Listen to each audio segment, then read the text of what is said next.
Welcome everyone. How are you? I'm back. Here's a thought on education system I just had. I was listening to a video on Instagram about a guy who has ADHD. And here's a thought.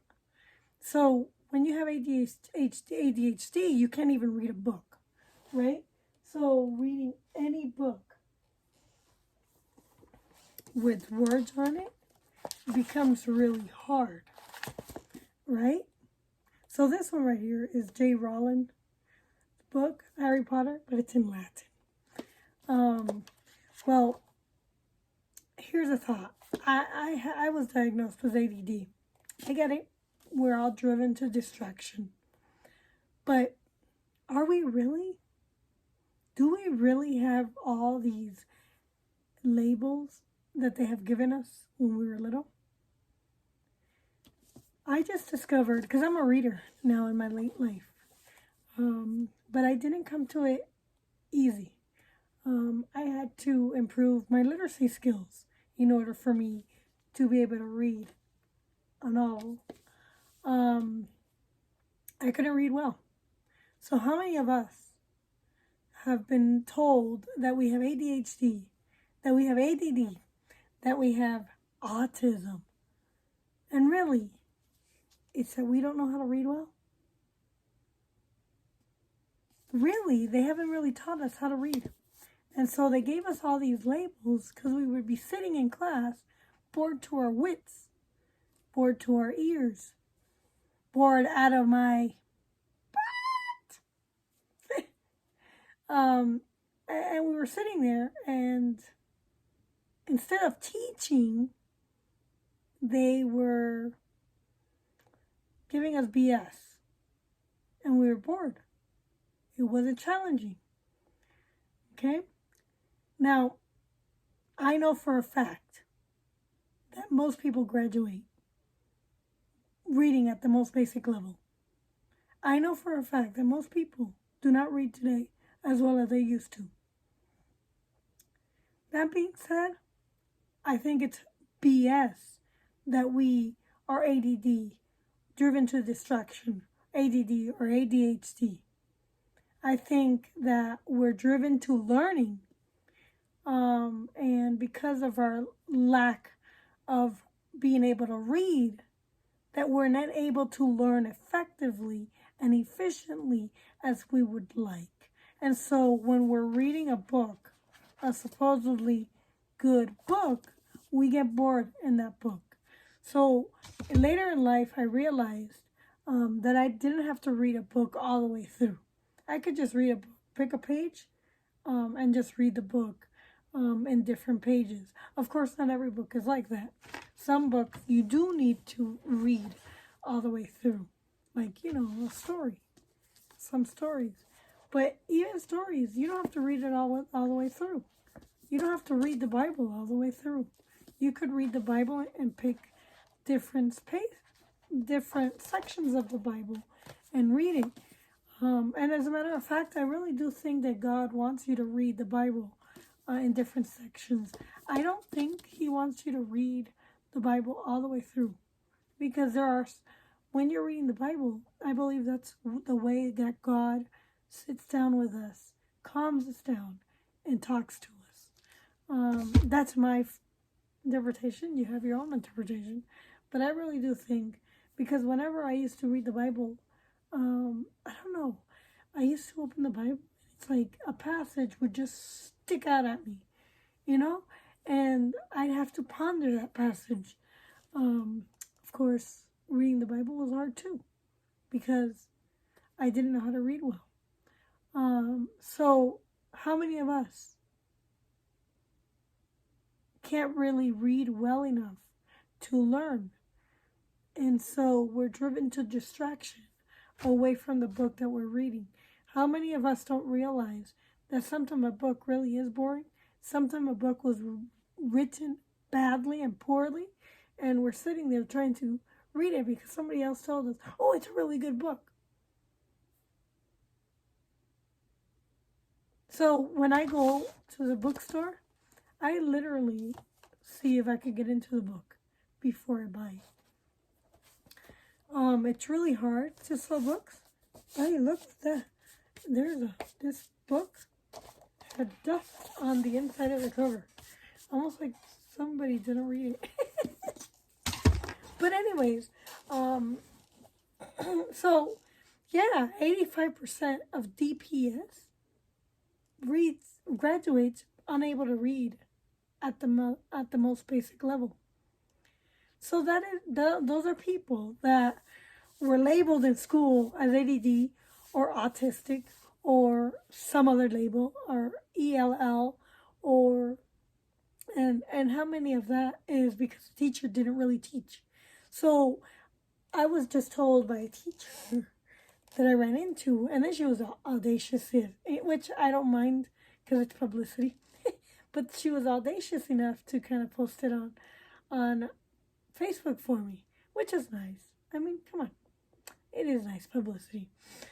But anyways, the teacher came by and she was talking to me. And even before I opened my mouth, she says, "Oh, you're not this." You know, she didn't let me listen. She didn't listen to what I had to say to see if she really didn't agree with me. So it drives me to believe that she was sort of trolling me wherever I was. So that's okay. But she didn't listen, and I raised my voice a little bit because I'm passionate about what I believe. And when I'm not listened to, Mediation 101 says that a person's going to raise their voice. If they raise their voice, it means that you're not listening. Somebody's not listening. And you have to, in order to learn and understand one another, we have to listen to each other. And you can't be staunch-headed or what do you call it? What's a better word for that? You can't be stubborn-headed. No, that's not the right word either. It's not coming to me. Anyways, about things, you have to really learn to listen in order to learn something. And it is a fact that most schools across the country are graduating people who can't read at the most basic level. It is not just a DPS thing or a Miami thing. It is across the board. We as a nation are not as literate as we were 100 years ago. And that is because the system is being controlled by the government. And the systemic racism is being created by the government. And most people who run the school system are Democrats. And it is a fact that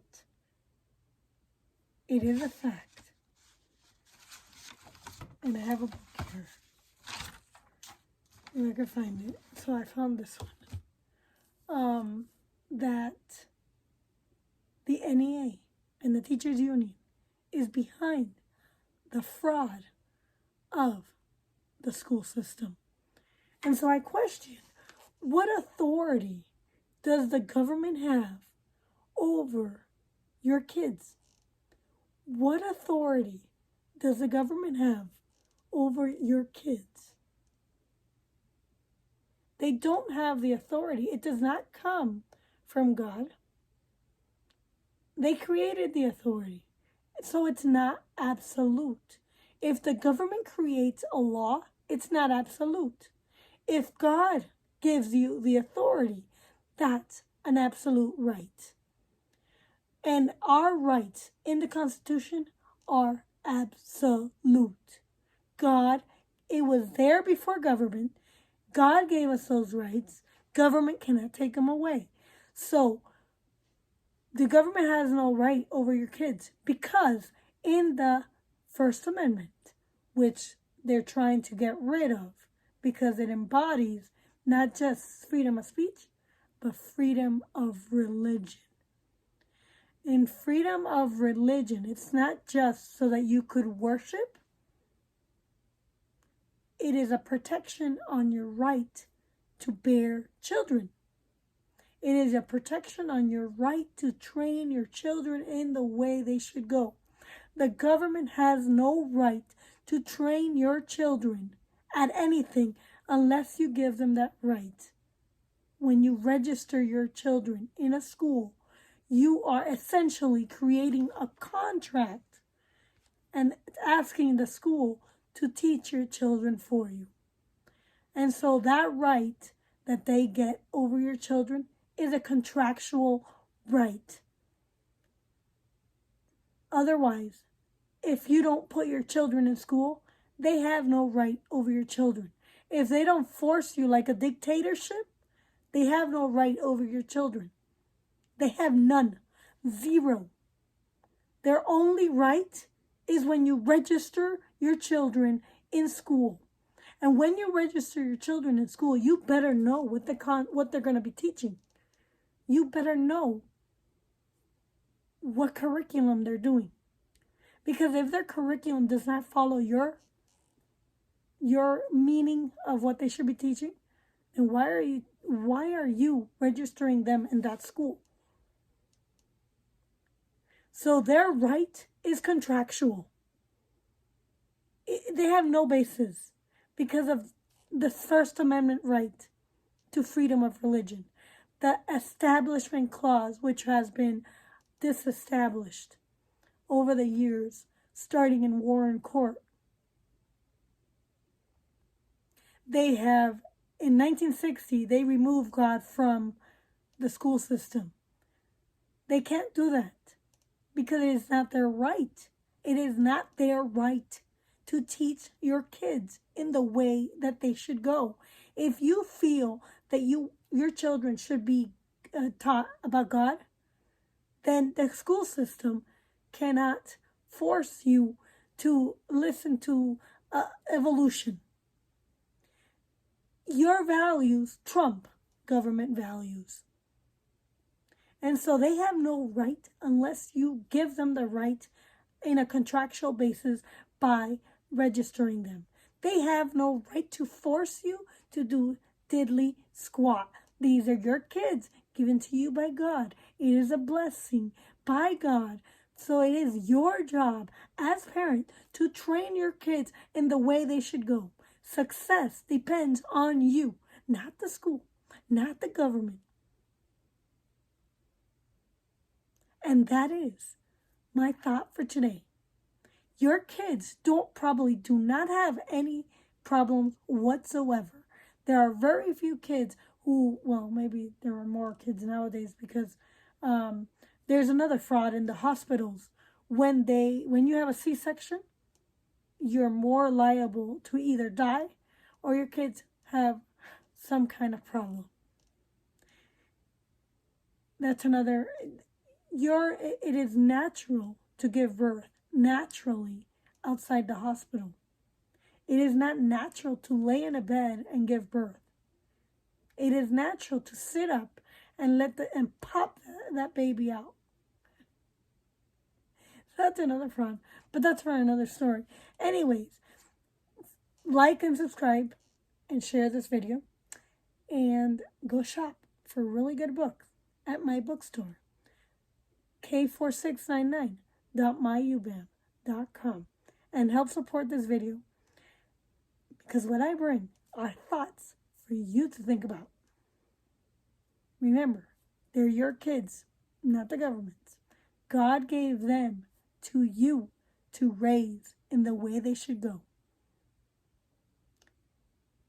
Government's rights are not absolute.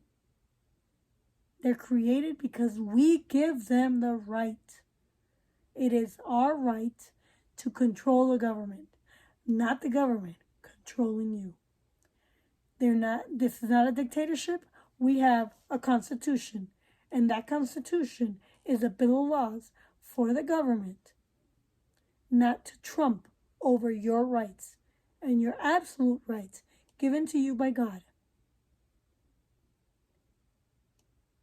Signing off.